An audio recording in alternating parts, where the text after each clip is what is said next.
Hey everyone. So this week's episode is very important. It's how to listen to the whispers of your guides, ancestors, and higher self.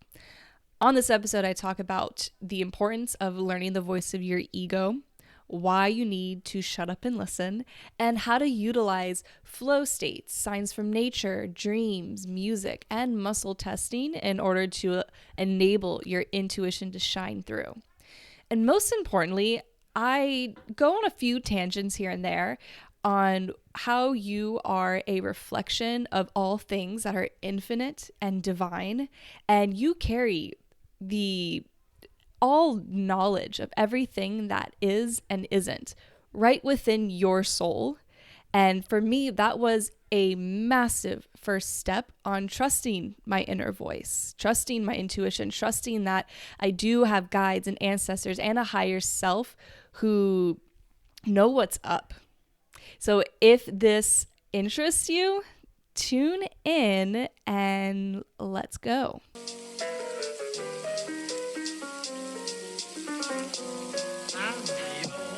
You are listening to the School of Whispers podcast. I'm your host, Stephanie, and this is my space to get real, open, and weird about my life experiences as a psychic, medium, energy healer, and student of Chinese medicine.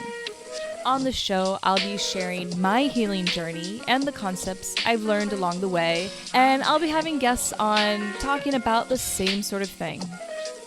I am so happy you're here, and I hope this show leaves you feeling inspired and empowered to learn how to listen to the whispers of your own body and spirit. Let's get into the show.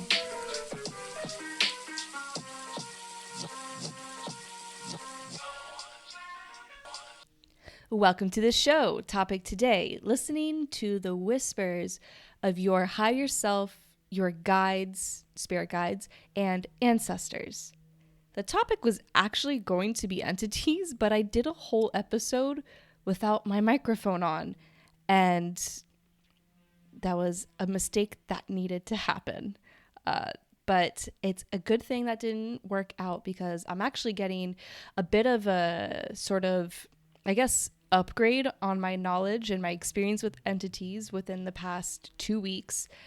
Speaking of upgrades, there seems to be something in the air right now, and with first kind of happened with my professor, and then who's kind of like my mentor a lot of this energy healing, the qigong, and then something weird happened with myself, and then with all of my clients, this sort of there's this massive shift, and every time I get the word upgrade, and so when I feel into that.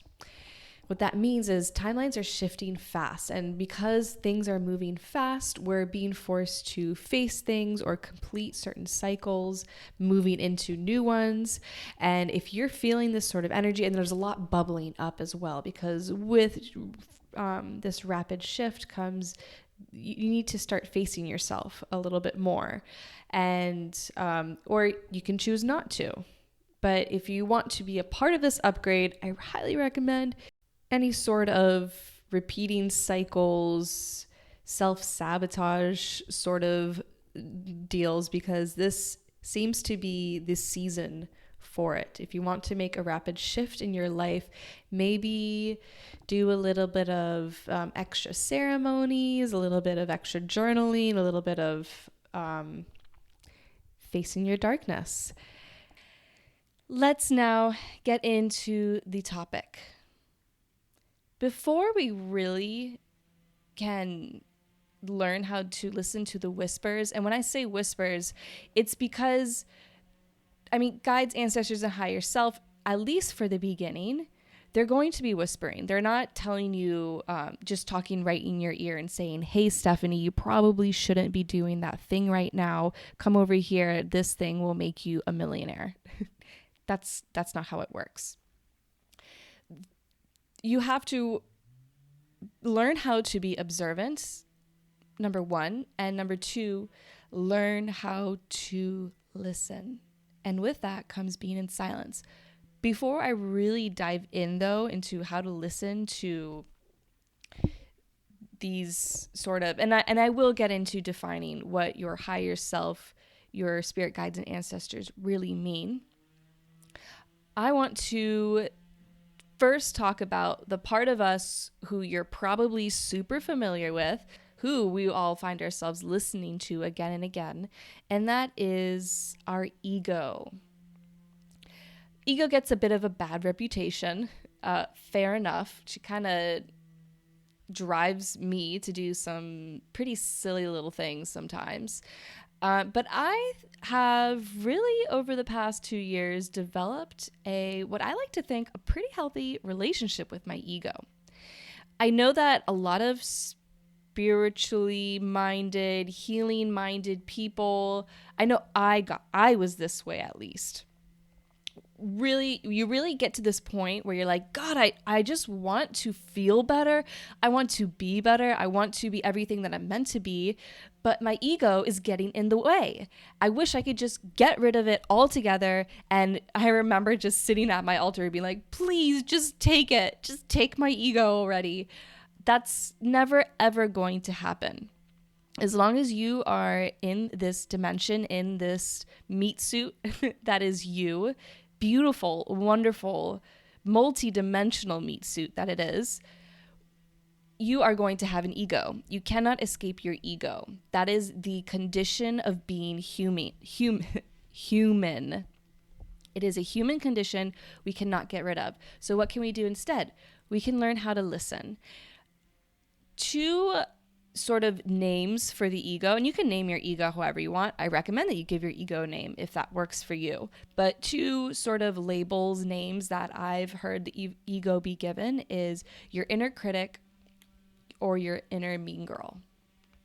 And what that means, if you're not really familiar with what the voice of your ego even sounds like, is it's that side of you who is kind of just constantly telling you, like, you shouldn't be doing that. Oh, but if you don't do that, then this will happen.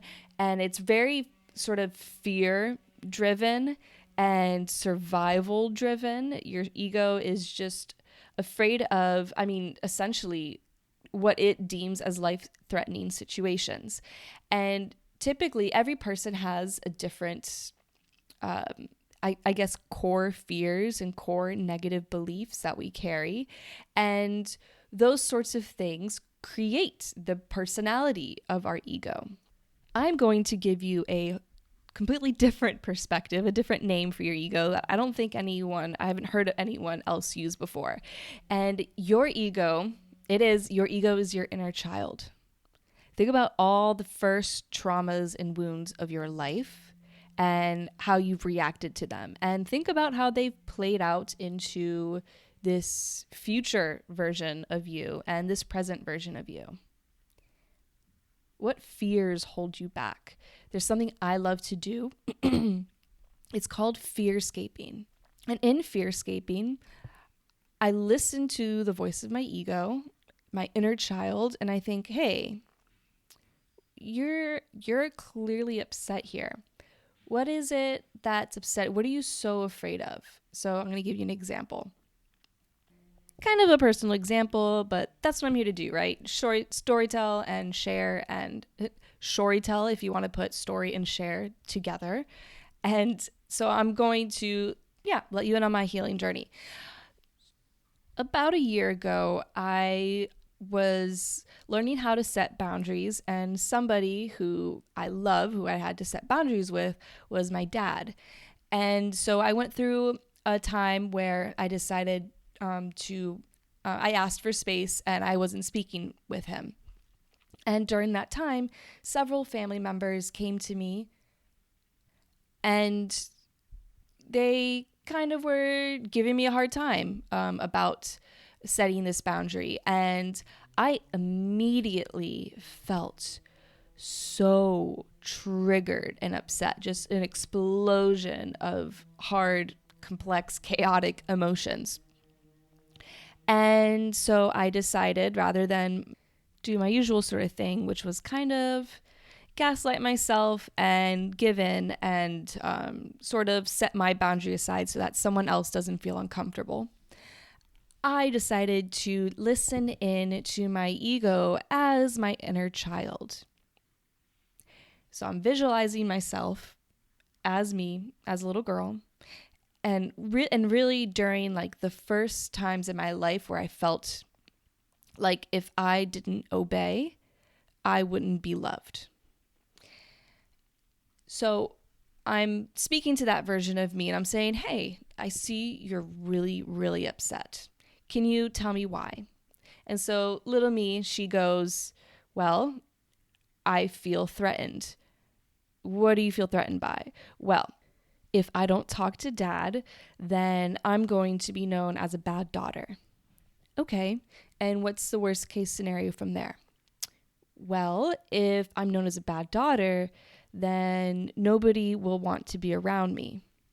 Okay, what could happen from there? Well, if no one's around me, then no one will love me. Okay, and then what's the worst case scenario from there? Well, if no one loves me, then I'm going to die. I'm just going to die, and I'm going to die alone, and I'm freaking out because now nobody's going to love me and I'm going to die.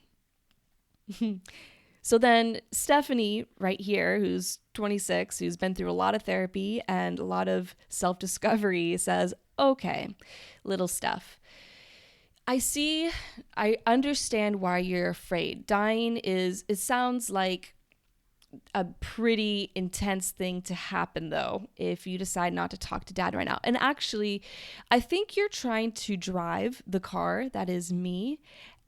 And I know that usually when you drive, we tend to hit a lot of walls. So how about, here's this. We're going to put you in the back seat of the car. I know you're afraid of dying, so you're going to put you in like state-of-the-art seatbelt, car seat. We're going to give you a blankie. We're going to give you something to suck on, maybe something to watch.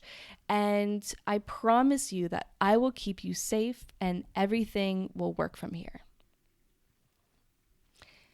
And I'm at the end of this, I'm realizing, why did I tell you this?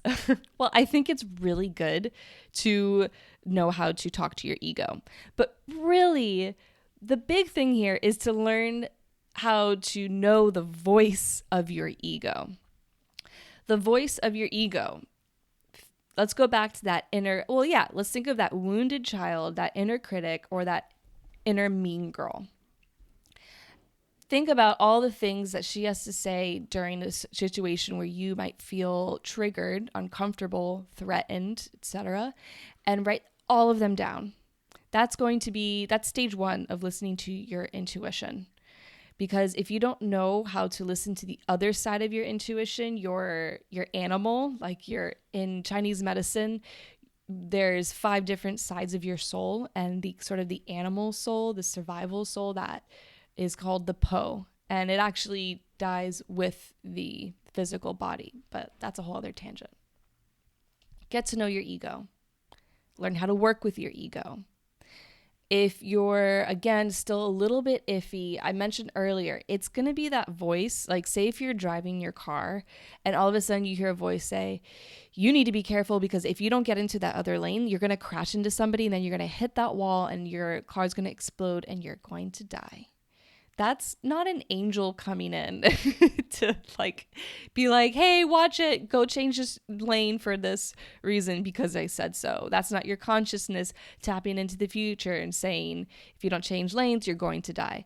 That's your ego. If it's a kind of like this whole life-threatening, life or death sort of situation, this fear, if you don't do this, then you won't be loved sort of thing, ego. All right, from there, let's talk about your guides, ancestors, and higher self. Let's first talk about your ancestors. We all carry if you've heard of, I guess I should go into a little tangent on epigenetics. If you're already familiar with epigenetics, maybe skip ahead a minute, but if you don't, stay with me here. Let's see if I can get a definition of it up here. All right, I like this one. Epigenetics is an emerging field of science that studies heritable changes caused by the activation and deactivation of genes. What does that mean? I'm going to give you a study that I read when I was doing my undergrad in psychology.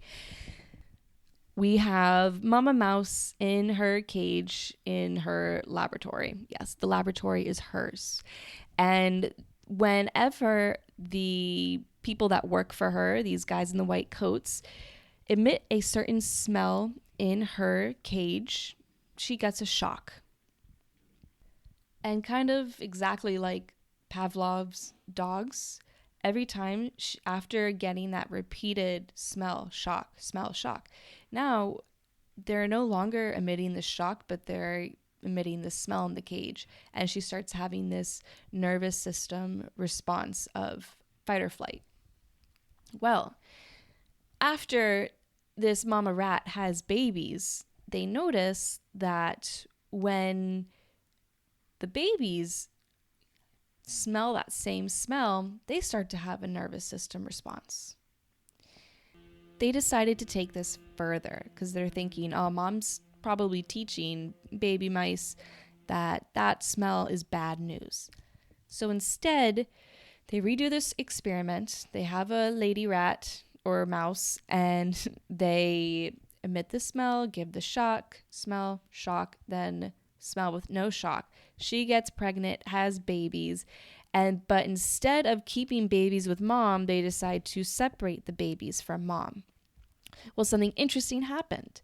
They all of a sudden started having a nervous system response when the smell was emitted into the cage, regardless of their contact with mom.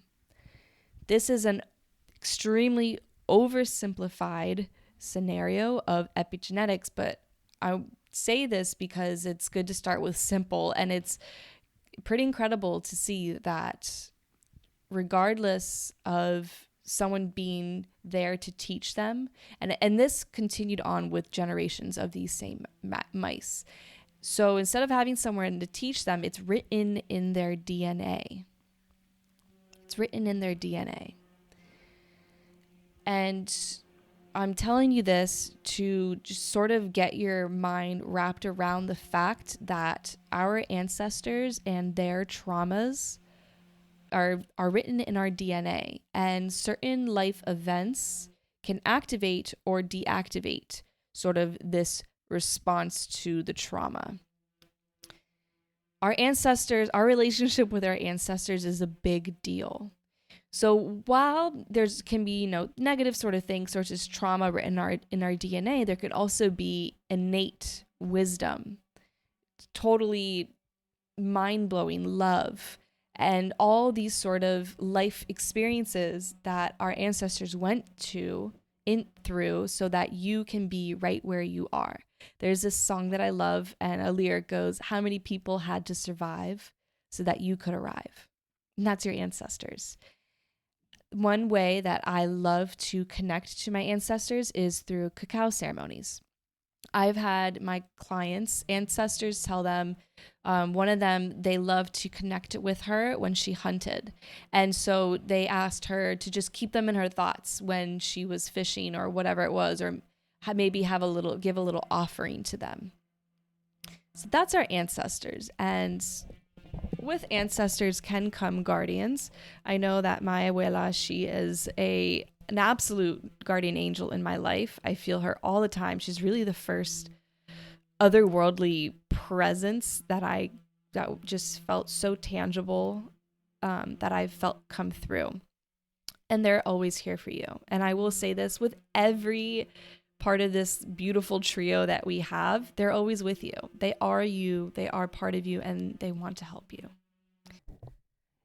Higher self. Your higher self is you across all timelines and dimensions. So it encompasses you right now, you as a child, you before you were a child, you when you were an old, decrepit, because we all are meant to end up old and decrepit. Oh, goodness. But yeah, at the point of exit points, and as well as you in different reincarnations, whether it's within this dimension or another dimension.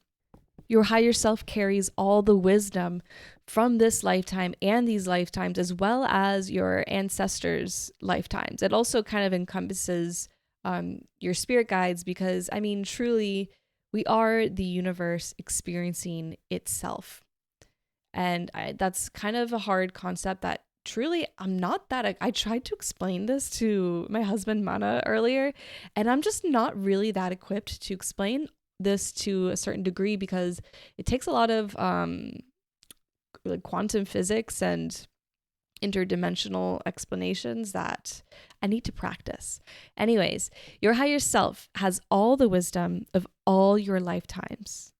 Your higher self has the wisdom of God, goddess, source, whatever you want to call it. It exists in so many forms, and it knows what is going to be the best way, behavior, prognosis for becoming your most achieved version of you possible. And when I say achieved, I mean fulfilling all karmic debts, fulfilling all capabilities and contracts that your soul has written up in order to, I guess it would be to return to that source frequency.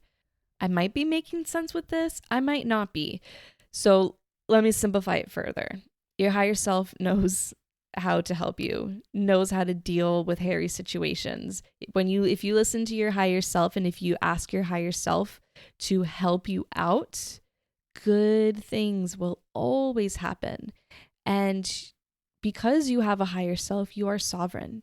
You do not need to worship any deities or gods or entities in order to experience true power, love, and fulfillment and connection, especially connection. You don't need anything else but your higher self, okay? And lastly, our spirit guides. So I mentioned, your higher self kind of encompasses all these three things, but to kind of simplify your spirit guides, they kind of have this, they typically exist within a different dimension, in whether it's the fourth, fifth, and plus dimension. And when I mean that it's not going to be like a puppy jumping on your bed and being like, hey, what's up? I'm your spirit guide. Come follow me. We got some work to do.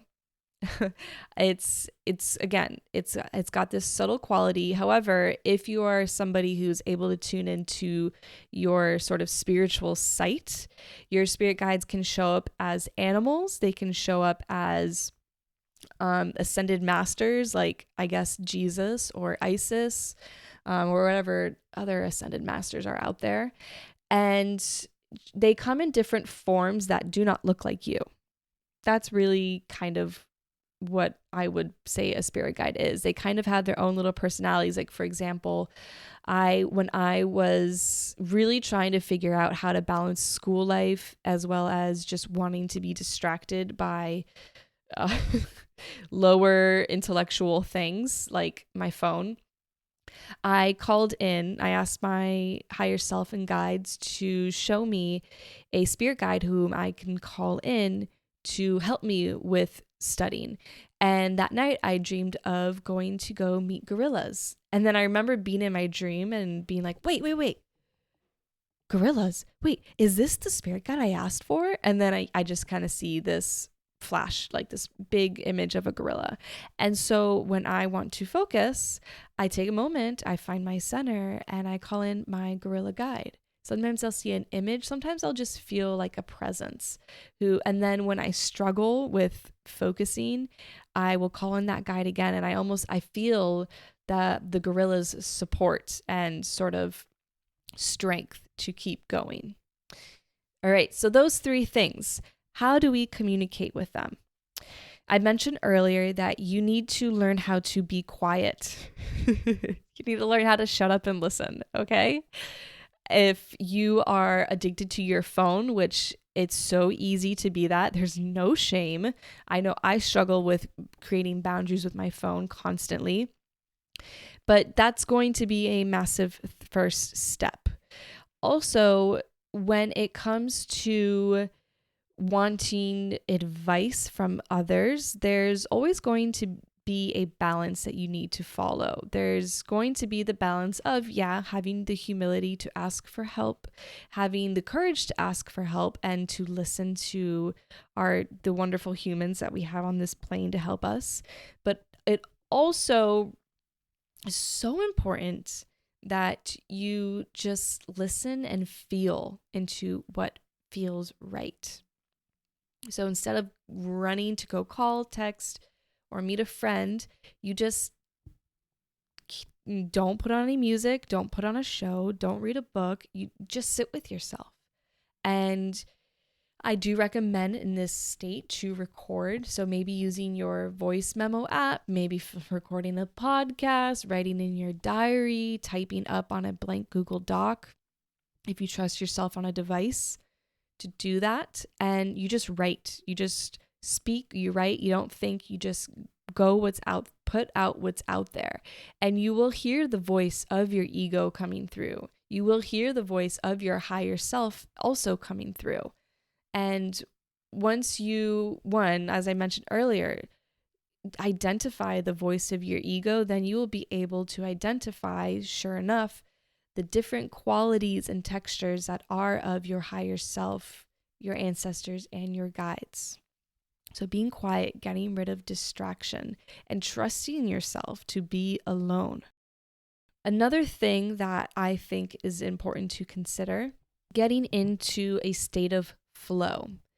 So I did say that you should probably sit and just do nothing to really, truly, truly tune in and listen. But it's not easy for all of us to do that. And I think anyone else might say, instead of a state of flow, get a meditation practice, which I highly recommend. But the whole thing about meditation, the whole point of it is to get into a state of flow, a state of being, a state of where you're not really worrying about what's behind you, what's ahead of you. You're so engrossed in this now moment. There's so many ways that we can do that. It can be through breath work, meditation, art, going on a walk, maybe petting your companion, your furry companion. Maybe it's, what else could we be doing? Well, you get watching a beautiful sunset. What is it that makes you get into a state of flow? We all have that thing. And if you don't have that thing, then start to try some stuff out. You don't have to be perfect at it. You just have to do it. One thing I love is going on a run, because when I'm on a run, it's like my ego runs out really quickly. My ego is like, this hurts, this sucks, you probably look stupid, you're not running that fast, you used to be way faster, blah, blah, blah. My ego is suffering the whole way through, and I kind of just, treat her like my inner child. And then all of a sudden, I start to hear something else come through. Another voice saying, "Oh, I'm so proud of you. You really killed it this week." And then maybe a voice that says, "Oh, actually, well, it's funny because as I was on my run, I actually, right before doing this podcast, I started doing the podcast. My mind started just bringing it in, and I kind of realized, oh, this is what you want me to talk about. This is how you want me to put this." And who is that, you might ask? If you can guess, I will send you cookies in the mail. Did you guess your guides, your ancestors, and your higher self? Because if you did, you're getting a cookie. So this is our version of listening. We also have, spoke about, so listening, which is tuning in to your higher self. I also mentioned earlier that you can journal. So some people connect to their guides and higher self through writing, just automatic writing, through artwork, as I mentioned. Another thing that you can do to connect to your guides and higher self is by being in nature. So sometimes it's not a direct listen. I think that if we develop a meditation practice as well as clear our energetic fields, that we are capable of not using tools to just straight up just listen and hear. That being said, You are absolutely allowed to use tools to listen to your guides and higher self. They're a great way to step into this practice. So that means reading cards. If you have, what do you call those? Like angel decks or tarot cards. You can absolutely do that. You can use a pendulum. And I'll actually get into that in a second, muscle testing. But right now, another way is through nature. I mentioned that we are the universe experiencing itself. We are the universe. We are reflections of the universe. So if you look at a sunset or a newborn baby and you're somebody who's like, that is perfection, that is God right there. Well, you are not allowed to say those things are perfection and then not include yourself in that, because you are just as connected to God and whatever it means to be perfection, to be divine, just as much as that newborn or that beautiful vista, sunset, blah, blah, blah. You are all of those things experiencing it as yourself. You have at one point been a newborn experiencing the world. You have one point when we leave this soul, and I really truly believe in reincarnation. If you don't, that's totally fine. You can just leave this piece down. As always, I'm going to say it now.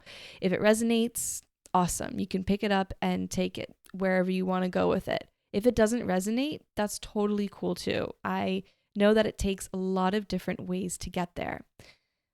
That being said, I really believe that when we pass on, we have a moment where we are in the ether and we are the sunset. We are the breeze rustling through the trees. We are that bird flying through the sky. We can, and if you really truly want to deeply learn how to connect and tune in, you can become those things again as you are. You don't have to die to experience those things.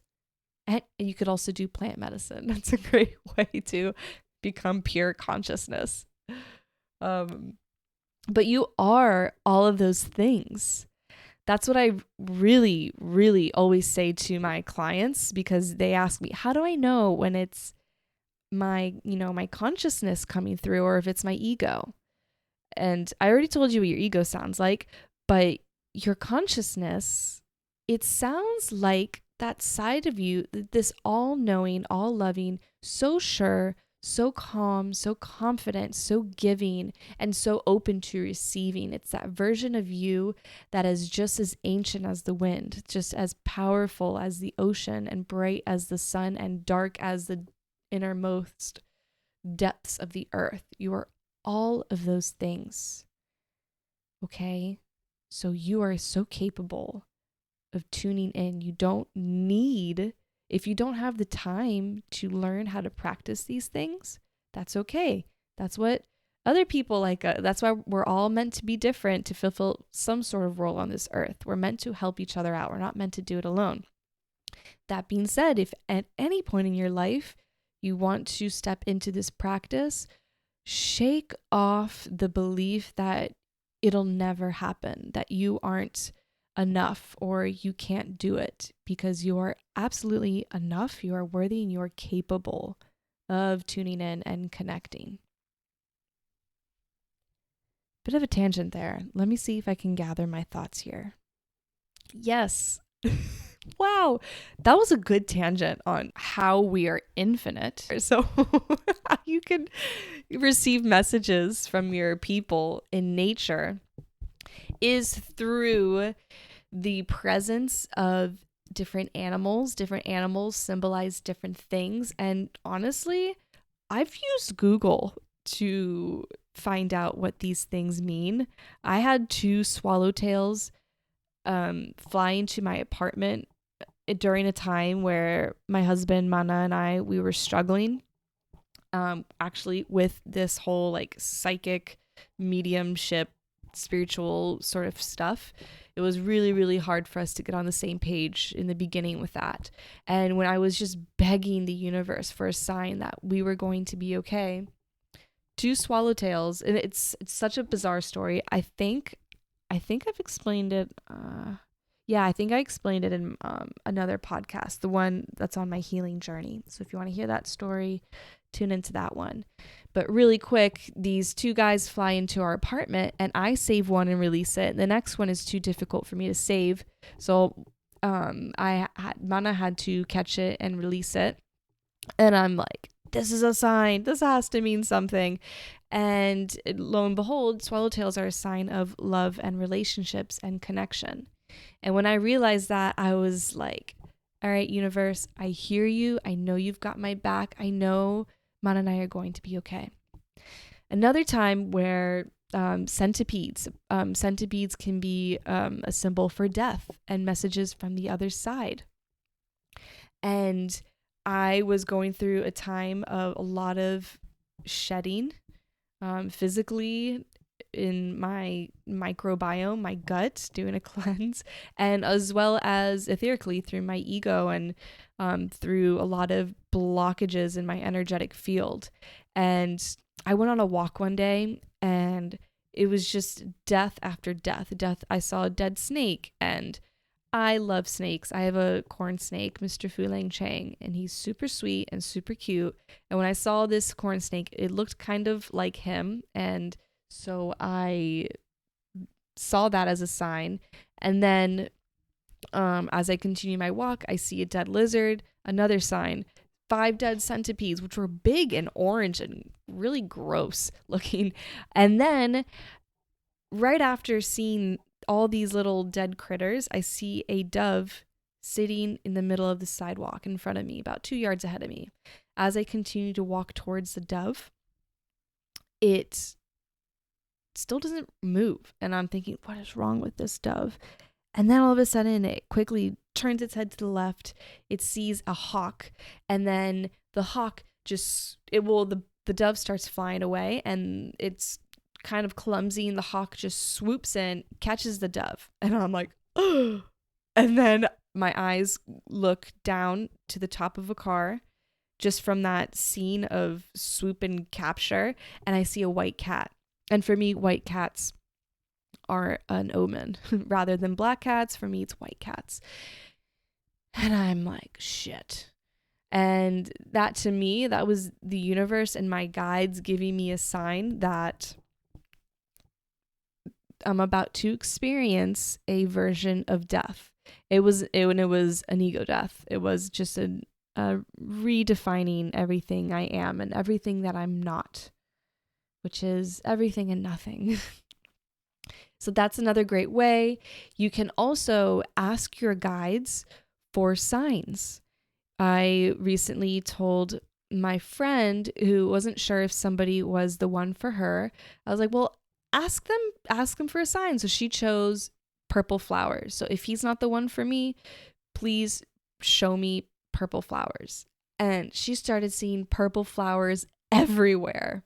Another thing to mention is it doesn't necessarily, these signs don't have to always be in nature. For example, you can be asking somebody for a piece of paper at work or school, and the paper they hand you has a little doodle or a little print of a purple flower on it.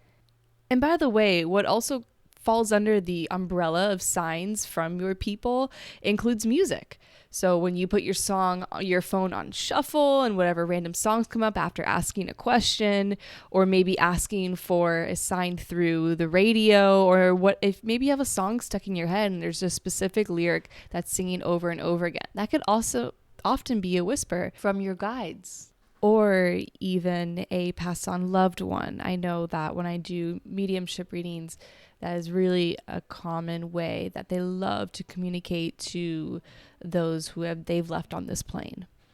And let's throw dreams in here. We can't talk about communicating with the other side without including dreams, which is where we spend so much time effortlessly in the astral realm. There's so many dream voyant people who don't even realize that they are dream voyant.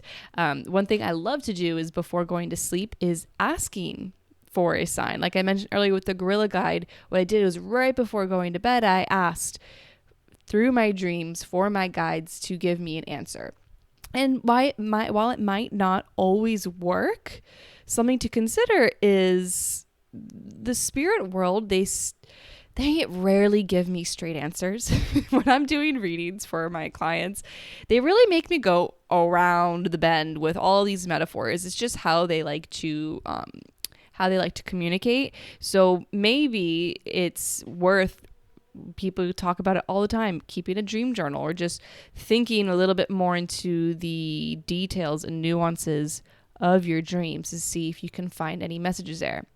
And this is where Google is also a great thing. I remember recently I had a dream about a mama killer whale and a baby killer whale.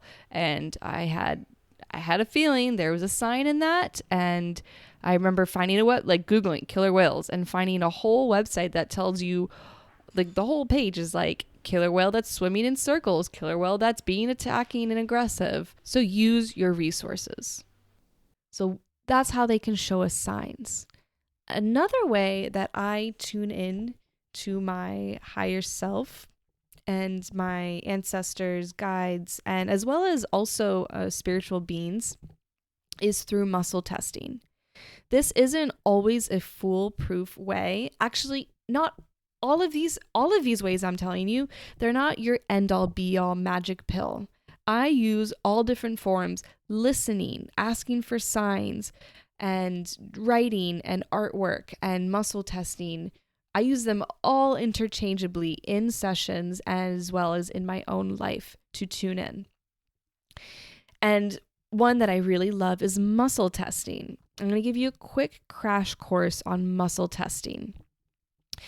When I was first introduced to it, it was through a practice called a practitioner actually who had a practice of applied kinesiology.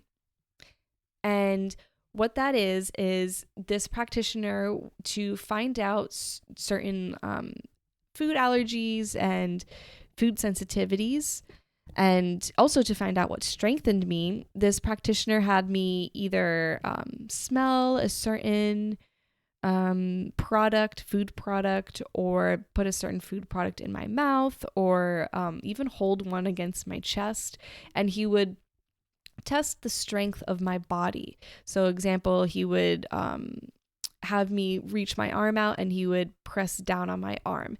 And if my arm weakened, then it showed that that particular food weakened my system. And if I stayed strong, then that meant that food either didn't affect me or it actually strengthened my system based on his protocol.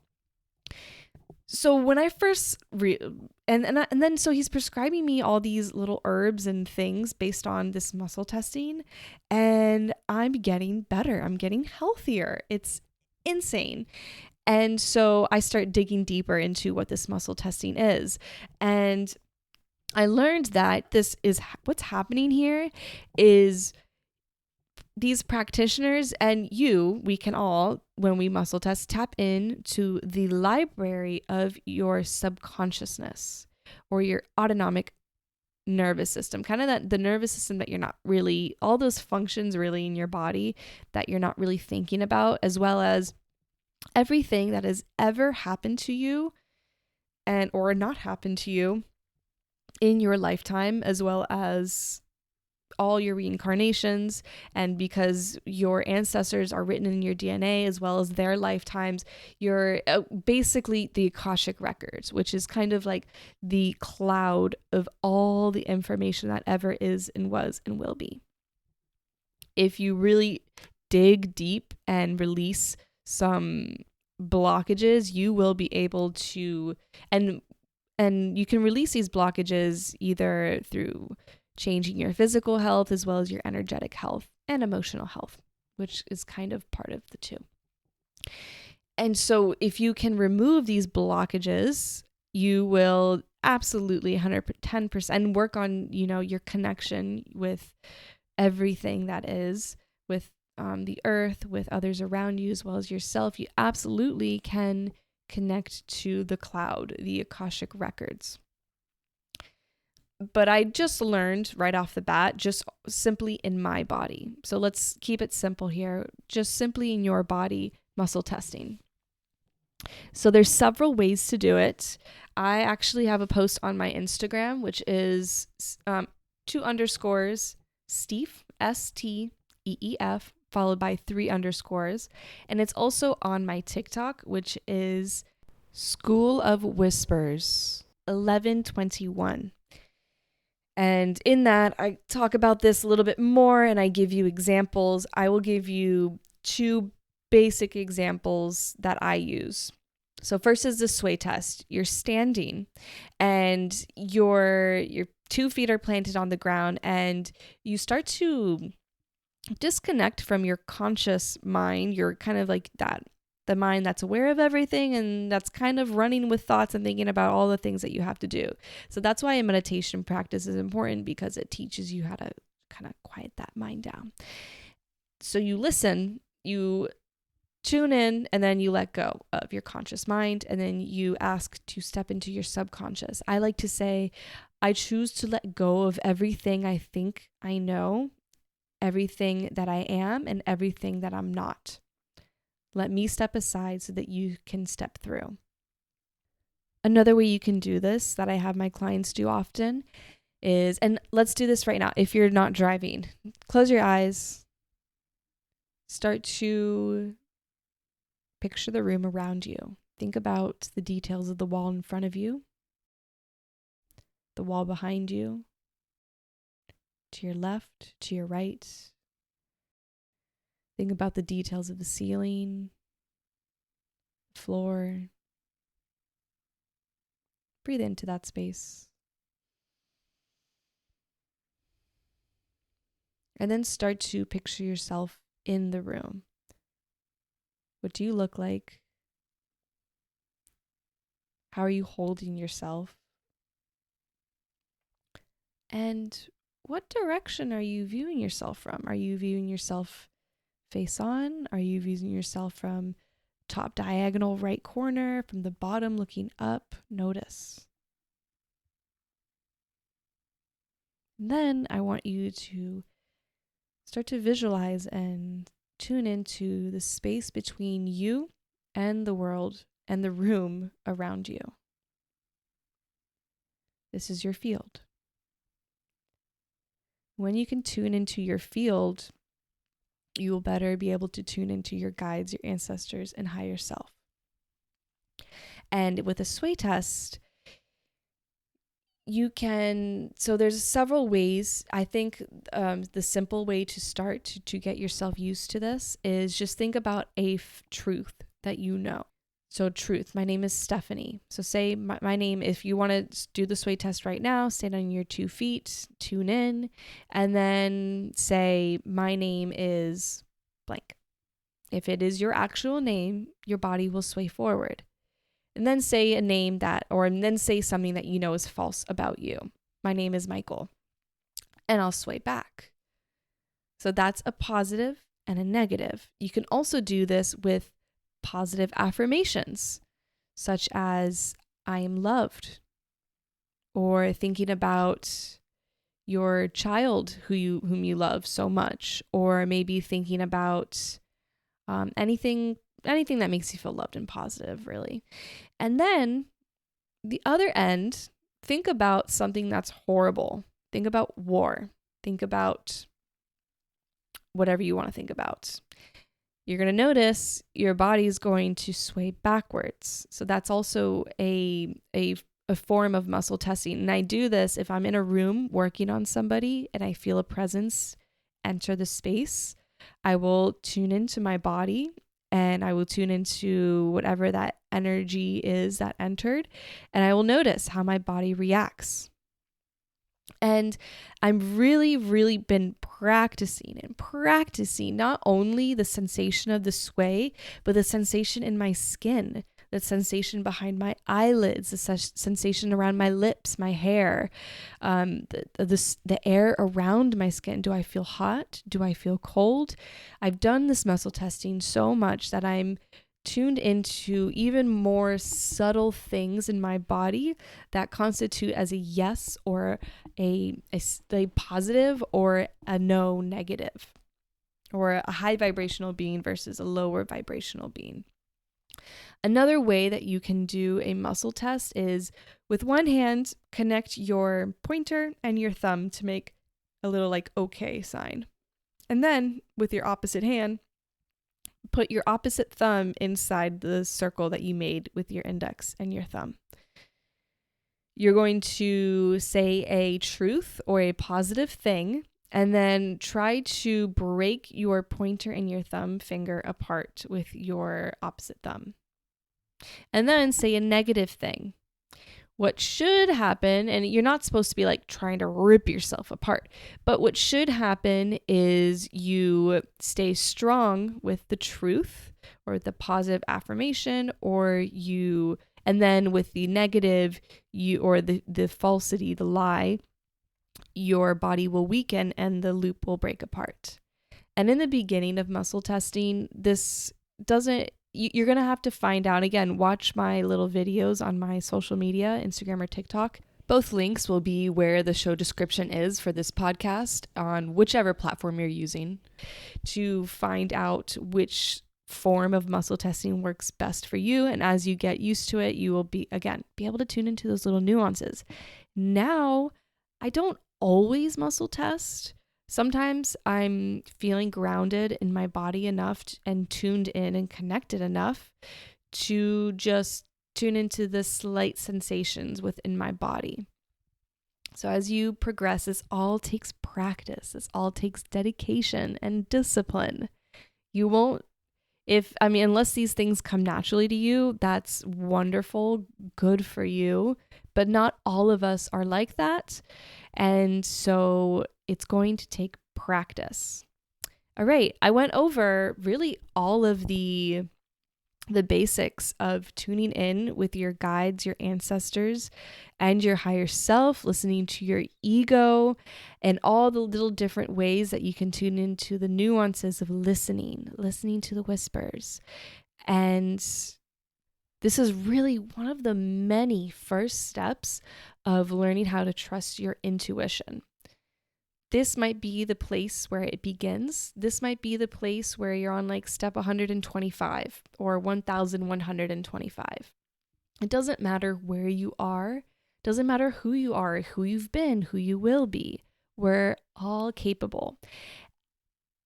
And I hope this empowers you, because I think something that happens in the spiritual community, something that I kind of witnessed with my friend right now, is there's a lot of really spiritual and like spiritually gifted, like psychically gifted people and spiritual people who they live life off of this fear. Their ego's pretty strong in this fear of it won't be enough. So if somebody learns how to listen to their own guides for themselves, if someone learns how to heal themselves, then I won't be needed anymore. And if you're a healer and if you're feeling that right now, that's part of your shadow self. I know that I've worked through this shadow myself. Know that you're not bad. It's okay to feel that way, but know that acting out of your ego and keeping others blocked in their own intuition it's not a good look. It's not something that you want to be doing, because it's going to keep you stuck as well.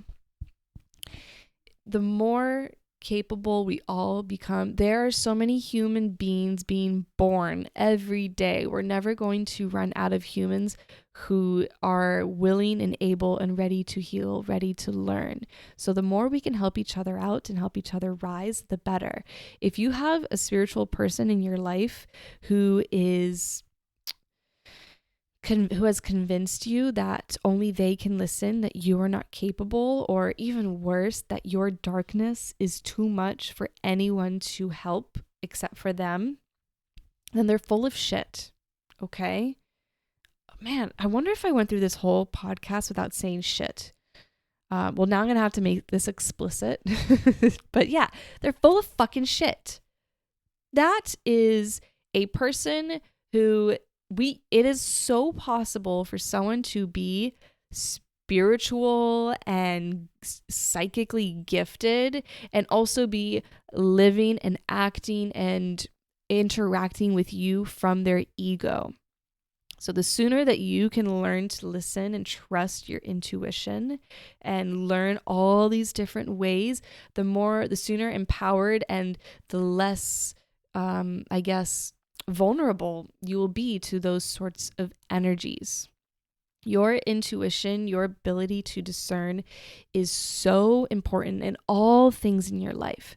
I know I lived so much of my life asking everyone but myself what I should do. And I became sick. I became disconnected and unhappy and unsure of who I am. And it wasn't until I sound like a broken record, but I'm going to say it again because it's the name of the podcast. Until I started to step into the school of learning to listen to the whispers of my higher self, my guides, my ancestors, my body. The whispers can come in so many different ways. They can be really, you can be scrolling on Instagram and you find something that deeply resonates and kind of adds to your knowledge, your healing code. That could be a whisper as well. Could be a quote that you see written on a piece of cardboard that a homeless person is carrying on your way home from work. The whispers can be anything. And as long as they contribute to your higher good and the good of everyone involved, then that's a whisper you want to listen to. Because know that the ego is really, really good at hiding and shape-shifting and mimicking a whisper as well. Keep your discernment sharp, keep practicing, stay dedicated, and stand in your sovereignty. And that's the end of my tangent for this week. Thank you so much for listening. If you did this far, I appreciate you so much. And thank you everyone for all the wonderful feedback from my first episode. Having feedback is so valuable. And speaking of feedback, if you would like to leave a review or a comment, that would get me jumping up and down, giggling and going, "Ee!" And like I made my hands in little fists. So if you want me doing that, please leave a review or send me an email if you have a comment, question, or concern. And if you're on Spotify, don't forget to do the little poll that I have below on what is sort of content that you want to experience from me. If you want to connect, go to my website, www.schoolofwhispers.com. I've got a lot of great stuff there. I have my services. I have my social medias. I'm going to eventually you're already on the podcast, so you don't really need a link to the podcast. But I also love writing blogs. My recent blog is on Ankin, which is a practice that's really tied to the human orgasm and your chi, life force, prana, energy, and how you can use the practice of Ankin. You don't have to be doing the dirty with somebody or yourself to Ank. You could do breath work too. All right, I think I'm going to stop myself while I'm ahead here. I love you, and I will be feeling your energy next week.